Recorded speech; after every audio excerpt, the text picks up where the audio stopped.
data was solid. The argument was airtight. You prepared for every single question. And the room, it still didn't move. No one pushed back. No one said you were wrong. The decision just went a different way. And you were left wondering what on earth had happened. Here's what happened. Logic got you heard, but it didn't get you followed.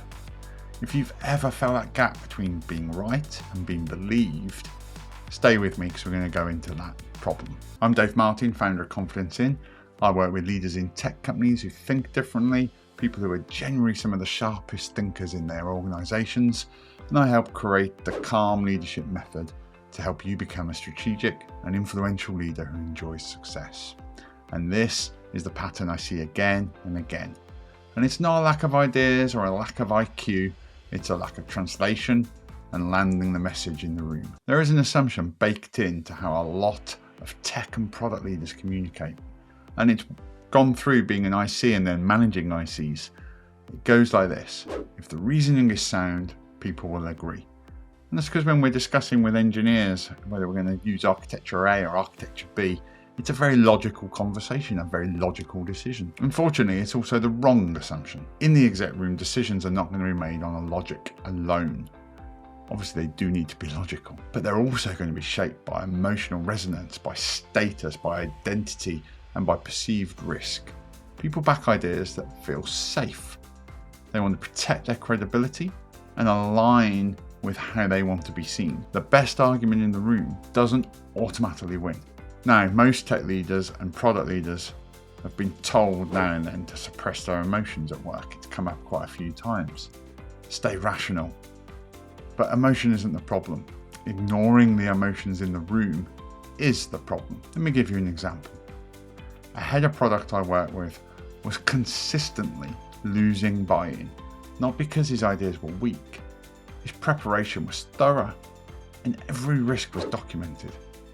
Every trade-off analysed, and every time the CEO drifted towards the commercial director's simpler, sketchier view of the decisions and of investment, and he lost control of the roadmap. The shift came when he stopped asking, how do I explain this better? And started asking, what does each person in the room need to feel in order to say yes?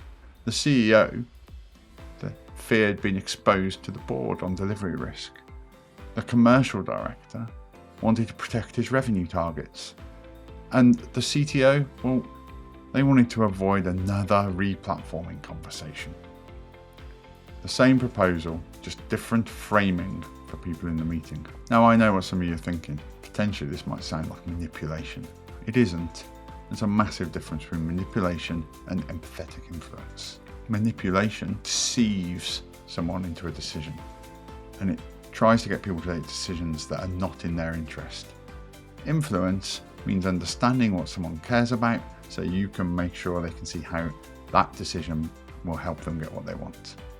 You're not hiding the truth, you're not framing it in language the room isn't already listening to. This is influence. So what do you do before your next high-stake conversation, especially if you're someone who thinks differently? You need to prepare with some clear structure so that you can go in and answer the emotional questions when they get raised, or when questions and challenges are made, use that emotional planning to answer them rather than having to try and think on your feet. So first of all, here's a few questions for you to try and answer. Number one, what does this person fear losing?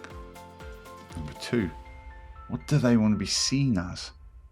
And number three, lead with the answer. Let that logic and data become the supporting evidence, not the headline. So what would the headline be? All this is your same idea you already had, but just translating it differently and not over-explaining it. If this is the kind of thing you find useful, please hit subscribe.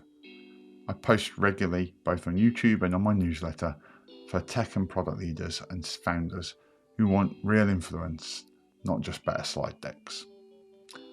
So logic is not the enemy. You still need clear thinking and you still need sound, in-depth analysis.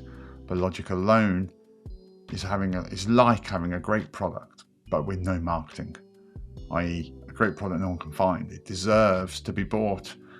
That doesn't mean it will be. And leaders who move rooms consistently combine that sharp thinking and sharp pattern recognition and strategic thinking with the emotional awareness to influence. They understand what the room needs in order to feel like they can follow them, and so that the obvious answer feels obvious, not just logically. It feels safe. That's the gap between being right and being influential, and it's closer than you think. If this feels like something you'd like to learn more about, then I run a Calm Leadership Masterclass that goes way deeper into this and a lot longer.